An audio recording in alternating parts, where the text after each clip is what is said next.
ورحمۃ اللہ وبرکاتہ۔ الحمد للہ رب العالمین والصلاة والسلام علی سید الانبیاء والمرسلین محمد وعلی آلہ واصحابہ اجمعین، اما بعد فقد قال اللہ تبارک وتعالی فی القرآن المجید: اعوذ باللہ من الشیطان الرجیم، بسم اللہ الرحمن الرحیم، اعلموا ان اللہ شدید العقاب وان اللہ غفور رحیم، ما علی الرسول الا البلاغ واللہ یعلم ما تبدون وما تکتمون، قل لا يستوي الخبيث والطيب ولو أعجبك كثرة الخبيث فاتقوا الله يا أولي الألباب لعلكم تفلحون۔ حاضرین گرامی، بغیر کسی تمہید کے، کیونکہ تینوں لوگ ائمہ حضرات میں ایک کی نماز کا وقت پہلے تھا، وہ پہلے چلے گئے، دوسرے کی نماز کا وقت اب ہوا، وہ بھی چلے گئے، اب میں تیسرا، میری بھی نماز کا وقت ہو ہی گیا۔ اب وہ احتیاطاً میں نے دوسرے کو فون کیا، تھوڑی سی معذرت کے ساتھ میں یاد کروں گا کہ جو لوگ ادھر ادھر کھڑے ہیں، اگر واقعاتاً مسجد ہے، لچے دار باتیں نہیں کروں گا، اور شام سے اب تک جتنی باتیں ہوئی ہیں تمام باتیں قابل عمل ہے۔ اگر ان تمام باتوں پہ عمل کر لیا جائے تو ہماری دنیا بھی اچھی ہو جائے گی اور آخرت بھی کامیاب ہو جائے گی۔ میں ایک بات یاد کر رہا ہوں، نمبر ایک یہ کہ اہل خانہ، گھر کے لوگ جو اس پروگرام کا انتظام کرتے ہیں، جسے ہم عرف عام میں میلاد کہتے ہیں، چاہے وہ شادی کے موقع سے ہو، عقیقے کے موقع سے ہو یا کسی میت کے موقع سے ہو، نمبر ایک تو یہ کہ یہ میلاد، اگر اس کا مقصد بڑے غور سے سمجھیے گا، میں وضاحت کے ساتھ صاف ستھری باتیں کرتا ہوں، میرا چاہے شادی بیاہ کے موقع پر ہو، اگر یہ ایک رسم سمجھ کے کرتے ہیں اور رسم و رواج کے طور پہ ہوتا ہے تو پھر اسے نہ کرائیے، اس کے پیچھے جو 4، 5، 10 ہزار روپے خرچ ہوتے ہیں نہ کیجیے، اس کا کوئی فائدہ اور کوئی ثواب نہیں۔ نمبر ایک۔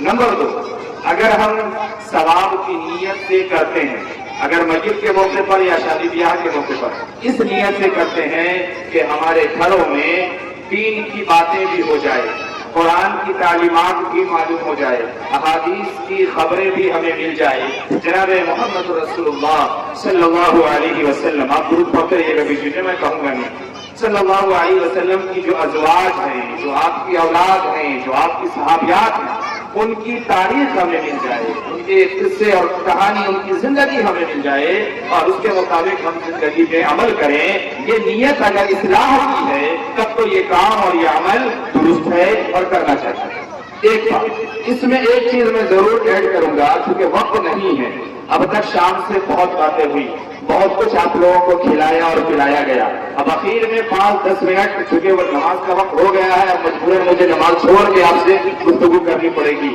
میں 5 منٹ میں ختم کر سکتا ہوں لیکن پھر آپ کا پیٹ نہیں بھرے گا، تو یوں سمجھ لیجیے کہ اب تک آپ نے اچھے قسم کی جو چیزیں تھی نا، فرائی ہے نا، بریانی، گول گپے، یہ تمام چیزیں آپ لوگوں کو کھلا دیا گیا ہے، اب اخیر میں میری حیثیت صرف ایک سلاد کی ہے، سمجھ میں آ رہی بات؟ سلاد کی ہے، یا یوں کہہ لیجیے جو ہم زہریلا کولڈ ڈرنک پیتے ہیں نا، اس کولڈ ڈرنک کی ہے، یا پھر یہ کہہ لیجیے کہ لاسٹ میں جو چھوٹے والے ڈبہ میں پھرنی لے کے نکلتے ہیں، وہی میری حیثیت ہے اس وقت۔ لیکن ایک چیز میں یہاں بس آپ کو وضاحت کروں گا، اگر اخیر میں یہ سلاد کام کا نہ ملے، اس کا کھیرا پیتا ہو، یا اخیر میں کولڈ ڈرنک من کا نہ ملے، یا آخر میں جو پھرنی چھوٹی سی ہوتی ہے ڈبی، اگر وہ قاعدے کے نہ بنی ہونا تو پھر جتنا کھایا کیا نا اس کا بھی مزہ بیکار ہو جائے۔ تو بس یوں سمجھے کہ آخر میں کوشش کر رہا ہوں کہ آپ کو وہ اچھی والی پھرنی یا اچھا والا سلاد دے دوں، بس یہ اتنی حیثیت سمجھیے آپ، آج اس انداز سے بات کو سنیے۔ تو ایک یہ کہ اگر رسم ہے تو بند ہو جانا چاہیے۔ نمبر ایک، اگر ہم اسلام کے گھر سے کرتے ہیں تو ہونا چاہیے۔ اس میں سب سے پہلے نمبر پر میں نے ہمیشہ کہا، اور شاید آپ کے محلے میں بھی میں پہلے کہہ کے گیا تھا، نہیں یاد رہا ہوگا کیونکہ کبھی کبھی ہم لوگ آتے ہیں نا، اس لیے ایک یہ کہ یہ جو باہر ہم سوانڈ لگائے ہیں نا، جیسے یہ پنڈال باہر لگا ہے نا سائڈ میں، اس پنڈال میں باقاعدہ گھر کی تمام عورتوں کو گھر کے تمام کام چھڑوا کر کے لا کے یہاں بیٹھانا چاہیے تھا پنڈال میں، اور مکمل پروگرام اس کو سنانا چاہیے۔ نمبر ایک، نیچے آوازیں نہیں جا رہی، نیچے ہنگامہ چل رہا ہے دنیا بھر کا، سب کچھ ہو رہا ہے، میں ابھی بتاؤں گا کہ کیوں ایسا، ایک چیز۔ دوسرے یہ کہ اگر شادی کے موقع پر یہ پروگرام ہے اور اگر لڑکی کی شادی ہو تو پردے میں جہاں سے آواز پورے طور پر مل سکتی ہو لڑکی کو بیٹھا کر کے پورا پروگرام سنانا جانا چاہیے۔ نمبر 2، اگر لڑکے کی شادی ہے، جیسے مجھے ابھی خبر ملی ہے، پتہ لگا بھائی شادی ہے کہ نہیں کی، تو معلوم ہوا کہ 2 لڑکے کی شادی ہے۔ اب اس میں سے تو مجھے کوئی نہیں لگ رہا کہ ان کی شادی ہوگی۔ یہ سراسر ظلم ہے آپ کے پروگرام کے ساتھ کہ دولہے کے نام پہ دولہے کی شادی کے لیے پروگرام ہو رہا ہے اور دولہا نہ جائے۔ یہ تو وہی بات ہے، کل بارات لے کے آپ چلے جائیں مولوی صاحب نکاح پڑھانے آگے، دولہا مجلسوں میں نہیں۔ بھائی ابھی مولوی صاحب کو بلایا دولہا تو دکھلاؤ، دولہا ہے کہاں؟ دولہے کو تو بات سنائے، دولہا نظر ہی نہیں آ رہا۔ اب یہ دولہا بعد میں جھولا جھلائے گا پورے گھر والے کو، تو میری کیا قصور ہے؟ اب بتاؤ یہ پروگرام سننے کے لیے زیادہ بیٹھے ہیں، یہ سن کے کیا کہیں گے؟ اب یہ کس سے رائے کرنے جائیں گے؟ وہ چچا بیٹھے ہو کس سے رائے کرنے جائیں گے؟ ان کے کیا مقصد کر رہے ہیں نوجوان آدمی؟ جوان تو ہم دولہے کے لیے بات کرنے آیا ہوں، بھائی دولہوں کو کوئی خبر مل جائے، دولہا کا پتہ نہیں ہے۔ اب یہ 10-5 ہزار روپے جو خرچ ہو رہے ہیں مائک پہ، مشین پہ، سجاوٹ پہ، ہم لوگ بھی کچھ نہ کچھ لے کے جائیں گے، محنت کر رہے تو کھا کے بھی جائیں گے، اب محلے والے بھی کھائیں گے، یہ سب خرچہ ہو رہا ہے، دولہا کا کوئی فائدہ نہیں۔ ارے بھائی میں غلط کہہ رہا ہوں کیا؟ تو سب سے پہلے گھر کی تمام عورتیں یہاں پنڈال میں ہونی چاہیے، اگر نیچے ہیں تو باقاعدہ گاڑی کے ساتھ وہاں باکس اندر لگا ہونا چاہیے، جہاں عورتوں کے کان جو ہوتے ہیں یہ پتلے بہت ہوتے ہیں، لیکن کام کی بات اس کو بہت قرض کے بولنے کو سنائی دیتا ہے، صرف چگلی ان کو پتلے کان سے سنائی دیتی ہے، بس کام کی بات کبھی ان کو پتلے کان سے نہیں سنائی دیتی۔ اس لیے شعیب بھائی صاحب کہیں گے کہ اب کوئی بھی آدمی آپ کو ٹینڈر دے، ایک پرسنل خطرناک PVC والا لا کر کے عورتوں کے بیچ میں لگانا ہے، اور گھر کے لوگوں کی ذمہ داری یہ ہوگی کہ گھر کے لوگ پورے طور پر انتظام کریں اور تمام خواتین کو بیٹھا کے سنائیں۔ غلط کہہ رہا ہوں کیا؟ اہل خانہ اتنا پیسہ خرچہ کر رہے ہیں اور گھر کے لوگ ہی بات کو نہ سنیں، وہی نہ سمجھے، تو کیا فائدہ ہے؟ کوئی فائدہ ہے کیا؟ سب سے پہلے تو ہم محتاج ہیں نا۔ قرآن کہہ رہا ہے أَتَأْمُرُونَ النَّاسَ بِالْبِرِّ وَتَنْسَوْنَ أَنفُسَكُمْ وَأَنْتُمْ تَتْلُونَ الْكِتَابَ أَفَلَا تَعْقِلُونَ۔ قرآن دوسری جگہ کہہ رہا ہے یا ایھا الذین آمنوا قوا انفسکم واہلیکم نارا وقودها الناس والحجارہ۔ اے لوگوں تمہیں کیا ہو گیا ہے؟ پورے گاؤں والے کو محلے والے کو بڑا بڑا باکس لگا کے نیکی کی باتیں سنواتے ہو اور خود نیکی پر کوئی عمل نہیں کرتے ہو۔ افلا تعقلون، تمہاری عقل کو کیا ہو گیا؟ تم کیوں نہیں سمجھتے یہ بات کہ پہلے تو تمہیں سمجھنا ہے۔ قرآن کہہ رہا ہے لوگوں، ایمان والوں، اپنے آپ کو جہنم کی آگ سے بچا لو، اپنے آپ کو جہنم کی آگ سے بچا لو، اور اس کے بعد اپنے گھر والے کو بچا لو، اس کے بعد باہر نکلنا محلے والے کی بھی فکر کر لینا، اس کو بھی سنا دینا۔ اب دیکھو نیچے کوئی آواز نہیں جا رہی، ہم لوگ اوپر ہی چلا رہے ہیں۔ اب ایک بات آپ کو یہاں پیش کروں، شادی بیاہ یا ہمارے گھر کا کوئی پروگرام ہو، اس پروگرام میں اگر لاکھ روپے خرچ ہوتا ہے، میں بڑی ذمہ داری کے ساتھ کہہ رہا ہوں، چونکہ اب الحمدللہ لگ بھگ 1.5-2 سالوں سے میں صرف خواتین پہ محنت کر رہا ہوں۔ آپ کے محلے کے قریب تک آ کر کے میں واپس چلا گیا، یہ آپ کے محلے کے لوگ بیٹھے ہوئے اس سے آگے نہیں لا سکے کھینچ کر کے۔ باقاعدہ جس طریقے سے تمام پروگرام مردوں کے لیے ہو رہے ہیں، جمعے کا بھی انتظام ہے، جماعت کا بھی انتظام ہے، اسی طریقے سے جلسہ جلوس بھی ہے، سب کچھ ہے، خواتین کے لیے کیا انتظام ہے؟ جو ٹرانسفارمر ہے، جو مین پاور ہاؤس ہے، ماں اور بہنیں، ان کے لیے کیا انتظام ہے؟ شوہر پریشان ہے، بیوی بات نہیں مانتی، بیوی مارتی ہے اور گلیاتی ہے اور اپنے من کا کرتی ہے۔ ہم یہ کہہ رہے ہیں بچہ بگڑا جا رہا ہے، ہم یہ کہہ رہے ہیں بیٹیاں خراب ہو جا رہی۔ بیوی کیسی ہے گھر میں؟ بچوں کی اماں کیسی ہے؟ پہلے بچوں کی اماں کی تو خبر لیجیے، اب بچوں کی اماں کی تو خبر لیجیے، تو بچوں کے یاد رکھیے جس طریقے سے ایک شوہر کے اوپر یہ ذمہ داری ہے اور ایک شوہر کا یہ حق ہے کہ اگر بیوی کو ذرا سا چھینک دیا جائے تو فوراً لے کے بھاگتے بڑھتا ہاسپٹل میں، اور وہاں نہ ہوا تو پٹنہ، اور وہاں نہ ہوا تو دلی۔ جس طریقے سے دنیا کی بڑی سے بڑی یا چھوٹی سے چھوٹی بیماری کے لیے بیوی کی فکر کرتے ہیں، دوا علاج کرتے ہیں، لاکھوں روپے خرچ کرتے ہیں، اس سے کہیں زیادہ بحیثیت مومن، بحیثیت مسلمان ہونے کے اعتبار سے اس عورت کی، اس بیوی کی ایمان کی، اخلاق کی، دین کی، قرآن کی اور دینی اعمال کی فکر کرنا یہ ضروری ہے۔ کتنے شوہر ہیں آپ میں سے جو بیوی کو کبھی نماز سکھائے ہیں؟ یا کبھی پوچھے بھی ہیں کہ تم کو آتا بھی ہے کہ نہیں آتا ہے؟ کتنے شوہر ہیں، کتنے شوہر ہیں جو کبھی کلمہ سنتے بھی ہیں؟ جس طریقے سے بیوی کی طبیعت خراب ہو تو ڈاکٹر کے یہاں لے جانا ضروری ہے، اس کا حق ہے، ویسے ہی بیوی کو دیندار کی مجلسوں میں لے جانا، دیندار لوگوں کو بلا کر کے اس سے باتیں کرنا، جیسے شادی کے بعد اور بڑھاپے تک میں کچھ نہ کچھ سکھانا ہو تو کسی نہ کسی کو گھر میں بلا کر کے ہم اس کو سکھواتے ہیں، ایسے ہی زندگی کے ہر عمر میں، ہر پڑاؤ میں اپنے گھر دینداروں کو، عالموں کو، اماموں کو، سمجھداروں کو، بزرگوں کو بلا کر کے اسے بتانا اور سکھانا اور سمجھوانا یہ ضروری ہے۔ ساری بات سمجھ میں آپ کو؟ تو اسی لیے بات ہے، ایک یہ کہ اگر رسم ہے تو ختم کر دیجیے، اور اگر رسم نہیں ہے تو پہلے خود فائدہ اٹھائیے، محلے والا تو سن ہی لے گا اس میں۔ بات سمجھ میں آئی؟ دوسری بات یہ میں عرض کروں کہ جس طریقے سے دنیا کے ہر کام کو ہم سیکھ کر کے اور سمجھ کر کے کرتے ہیں، سیکھتے ہیں نا دنیا کے ہر کام کو، دنیا کے اندر دو چیزیں ہیں۔ اللہ نے قرآن میں دعا بتائی، ربنا آتنا فی الدنیا حسنہ وفی الآخرۃ حسنہ، پہلے کہ دنیا اچھی ہو جائے۔ دنیا اچھی ہونے کے لیے دنیا کے اصول ہیں، اس اصول سے کام کرنا پڑے گا اور چلنا پڑے گا، اور آخرت بھی اچھی ہو جائے۔ آخرت اچھی ہونے کے لیے ضروری ہے کہ عبادت اچھی ہو، عبادت اچھی ہو، اور عبادت اچھی ہونے کے لیے ضروری یہ ہے کہ عبادت کے تعلق سے جانا جائے، سیکھا جائے کہ کب کہاں کون سی عبادت کرنی ہے، اس کو جانا جائے اور سیکھا جائے۔ ہمیں نماز پڑھتے ہیں، ہم نے نماز سیکھا ہے نا، جمعہ پڑھتے ہیں، جمعے کے بارے میں ہم نے پڑھا ہے اور سیکھا ہے نا، رمضان آ رہا ہے ابھی روزہ رکھیں گے، روزہ کے تعلق سے ہم نے سیکھا ہے نا، اب بات سمجھتے چلیے گا، بڑے کام کی آخری بات کی طرف لا رہا ہوں آپ کو گھما کر کے۔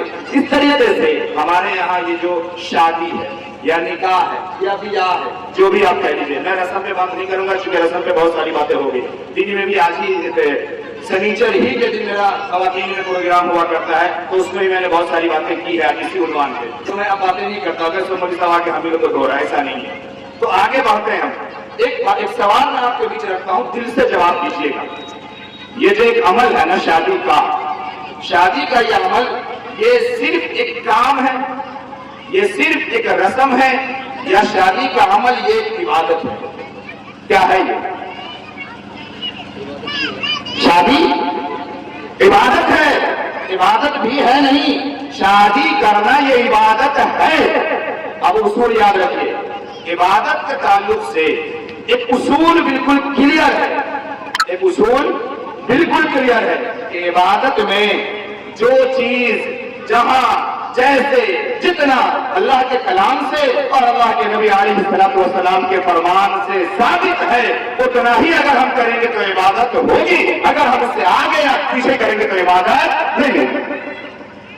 آئی بات سمجھے آپ کو؟ کچھ اصول کی باتیں، مثال کے طور پہ عشاء کی نماز ہے، 4 رکعت نماز فرض ہے، اگر کوئی کہے کہ ہم 5 رکعت نماز پڑھیں گے، نماز ہو جائے گی؟ عبادت ہوگی؟ دل پہ ہاتھ رکھ کے جواب دیجیے، عبادت ہوگی۔ رمضان آ رہا ہے، رمضان کے روزے 29 مل جائیں یا 30 مل جائے، عید کے دن کا روزہ رکھنا ہے؟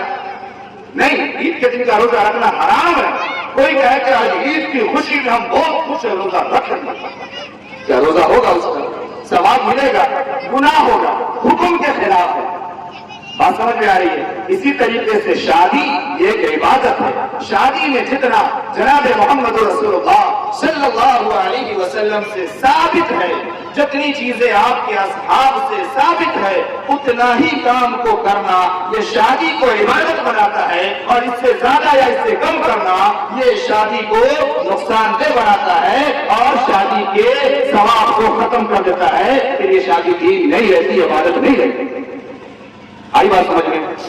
تو اس لیے اس کی فکر کریں، سیکھیں۔ اب میں یہ یاد کر رہا تھا، آخری بات اب میں وہی یاد کر رہا ہوں کہ جیسے تمام عبادات کو ہم نے سیکھا ہے اور سیکھ کر کے کیا ہے، میں بڑی ذمہ داری کے ساتھ کہہ رہا ہوں، بڑی ذمہ داری کے ساتھ عرض کر رہا ہوں، دولہے بابو کے لیے بھی اور ان کے گرجینوں کے لیے بھی اور تمام رشتہ داروں کے لیے بھی، کہ اس طریقے سے یہ شادی اور شادی کے عنوان کو سیکھنا اور سکھانا یہ ضروری ہے، اور بلکہ ابھی کے وقت میں تو واجب اور فرض ہے۔ یہ باقاعدہ ایک عنوان ہے، باقاعدہ ایک چیپٹر ہے، یہاں سے زندگی کی ایک الگ شروعات ہو رہی ہے، یہاں سے ایک نسلوں کا سلسلہ چلنا ہے، جو نسل آپ کو آگے تک نہ جانے کتنے گناہوں میں مبتلا کر دے گی، یا نہ جانے آپ کو جنت میں جانے کا ذریعہ بن جائے گا۔ لیے باقاعدہ اس کے اوپر کلاس ہونا چاہیے، ٹریننگ ہونی چاہیے، باقاعدہ ماؤں کو چاہیے کہ بیٹیوں کو 2 مہینہ 4 مہینہ پہلے سے اس چیپٹر کو پڑھائے اور سکھائے کہ شوہر کے ساتھ کیسے رہنا ہے، پاکی کیا ہے، ناپاکی کیا ہے، اس کے آداب کیا ہے، اس کے اخلاق کیا ہے، اس کے حقوق کیا ہے، اس گھر سے اس گھر میں جانا ہے، اس گھر کے حقوق کیا ہے، وہاں کی ذمہ داریاں کیا ہے. اور اسی طریقے سے لڑکے کے ماں اور لڑکے کے والد اور ان کے گارجین پر بھی یہ ضروری لازم ہے کہ وہ بیٹے کو اور دولہے کو سکھائے کہ شادی کے بعد زندگی بدل جاتی ہے، شادی کے بعد بدلاؤ ہوتا ہے. ماں کے اپنے حقوق ہیں اور بیوی کے اپنے حقوق ہیں. ماں کے چکر میں بیوی کو حق ماننا اور بیوی کے چکر میں ماں کو حق ماننا، یہ دونوں باتیں بتانی پڑے گی نا، اسے سکھانا پڑے گا نا. آج ہمارا نوجوان ازدواجی زندگی کے میں عرض کروں 80% مسئلے کو جانتے ہی نہیں، 80% مسئلے کو نہیں جانتا ہے کہ میاں بیوی اگر ساتھ میں وہ ہے تو رات کی زندگی کیسے گزرے گی، صبح کی زندگی کیسے گزرے گی، سفر کی زندگی کیسے گزرے گی، اسے کب جاگنا ہے، کب سونا ہے، کب نہانا ہے. اب بات سمجھ رہے ہیں کتنی دور سے بات کرو اشاروں میں. یہ 80% ہمارا نوجوان نہیں جانتا. ہم خالی یہ سمجھتے ہیں کب کمانے لگے ہم ہوا اب بیاہ کر دو. یہ مسئلہ بھی بڑا غلط ہے. شادی کے لیے جتنی جلدی ہو سکے اتنی جلدی شادی کیجیے. بلوغ کے بعد والدین پر سب سے بڑی اور سب سے اہم ذمہ داری جو ہے وہ شادی کی ہے. اور ابھی کے شادی کے 3 طریقے، شادی کے 3 احکام ہیں. 3 میں سے میں ایک ہی عرض کر رہا ہوں. جب یہ معلوم ہو کہ معاشرہ کے خلاف جا رہا ہو، گناہوں کا ماحول بنا ہو، ہر جگہ لڑکے اور لڑکیوں کا ملنے کا اختلاف ہو اور گناہ میں پڑ جانے کا یقین ہو، ایسے وقت میں شادی کرنا واجب ہو جاتا ہے. اور اگر وہ کوئی گناہ کرے لڑکا یا لڑکی تو اس کا وبال اس کے والدین پہ آتا ہے. میں ایک بات عرض کروں، 18 سال 17 سال 20 سال 21 سال 25 سال تک کا لڑکا اور لڑکی یہ کہتا ہے کہ بچہ ہے. ارے بات سمجھ میں آ رہی ہے کہ کا بچہ. اور وہی 18 سال 17 سال 19 سال کہ بچہ یا بچی اگر بھاگ گیا یا کوئی کے ساتھ چلا گیا تب فوٹو والا کرتا ہے کہ مالی کا بیاہ ہو گیا اور دوسرا بھی اپنا لیتا ہے کہ بیاہ ہو گیا. تو کوئی قانون بھی نہیں آتا، کوئی دقت بھی نہیں آتی اور خود بھی کوئی پریشانی نہیں آتی. اور عزت کے ساتھ نکاح دینے میں کہتے ہیں کہ یہ بچہ ہے، ابھی بالغ نہیں ہوا. بات کو سمجھے گا، میں سمجھنے کی کوشش کر رہا ہوں ورنہ یہ بہت لمبا موضوع ہے. آج جو اختلاف کی شکلیں ہیں، آج جو اس طریقے سے میں آپ کو جملہ بھی اشتراک کروں، آپ کو حیرت ہوگی. آپ لوگوں کو اپنی زندگی میں صرف کھانا اور سونا اور جاگنا بحیثیت امام پورے محلے اور پورے قوم کی ذمہ داری ہوتی ہے. اور ہم لوگ سوتے نہیں، جاگ کر کے ان تمام چیزوں پہ دھیان دیتے ہیں. آپ کے اپنے شہر اپنے ضلع کی بات میں آپ کو بتاؤں، دسمبر سے لے کر کے اس مارچ کے شروع تک میں 100 سے زیادہ لڑکے اور لڑکیاں گھر سے بھاگ چکے ہیں. 100 سے زیادہ. یہ میں ہوائی میں بنا رہا ہوں، ہم ریکارڈ بتا رہا ہوں آپ کو. بہت تو ایسے ہیں جن کو جانتے ہیں ہم، جن کی خبریں آئی وہ بھاگ گئے، وہ نکل گئے. اور اس میں سے عمر کی تعداد میں آپ کو بتاؤں، اس میں سے 80% کی جو عمر ہے وہ 16 سال سے لے کر کے 22 سال اور 24 سال کے بیچ کی ہے. آپ کو بچہ ہے بچی ہے، نہیں سمجھ میں آ رہی ہے بات آپ کو. اور ایک بات آگے بڑھاوے، اس بھاگنے والوں میں سے جو تعداد ہے وہ 8ویں کلاس سے لے کر کے انٹر کے اندر والوں کی تعداد زیادہ. آپ کو ابھی بچہ ہے، ابھی 8واں میں پڑھ رہی ہے، 8واں 10واں میں ہے، اس کی تعداد ہے. کہاں گھوم رہے ہیں آپ؟ اور ایک بات اس سے زیادہ حیرت کی بتائیں، آپ نے یہ سمجھا کہ بھاگ گیا، کون سی بڑی بات ہے، سب بھاگتا ہے، ہر زمانے میں بھاگا ہے. ارے ابھی کے وقت میں غیروں کے ساتھ بھاگا ہے، غیروں کے ساتھ بھاگا ہے. میں یہاں پہ کچھ ایک بات اور بتا دوں آپ کو. ابھی چیف بیورو کی رپورٹ آئی ہے، وہ رپورٹ میں آپ کو بتا رہا ہوں. ہمارے یہاں بہت بڑا کاروبار چلتا ہے آرگن ٹرانسپلانٹ کا، جہاں انسانی اعضاء کی خرید و فروخت ہوتی ہے. بے شمار لوگ آئے گئے، غائب ہوئے، کوئی ایسا پتہ نہیں ہے، کوئی ایسا پتہ نہیں ہے. ہمارے یہاں سے بھی کوئی نکل جائے، ہم سب سے پہلے تو یہ کہہ دیتے ہو ہم مر گئے، ہمارے یہاں کوئی نہیں، ہم بھول گئے، چاہے لوگ کہیں گے کچھ ہو جائے، یہ کہہ کے ہم بھول جاتے ہیں. اب اس کے بعد اس کی کوئی خبر نہیں ہے، وہ دنیا میں ہے بھی ایک نہیں. پہلے اس کا استعمال ہوتا ہے، 2 مہینہ 4 مہینہ 6 مہینہ کچھ لوگ استعمال کرتے ہیں، پیٹ بھر کے پہلے استعمال کرتے ہیں، پھر اس کے بعد اس کی ایک اعضا کو کروڑوں روپے میں لے چلے جاتے ہیں. کہاں کھوئے ہوئے آپ، کہاں سو رہے ہیں؟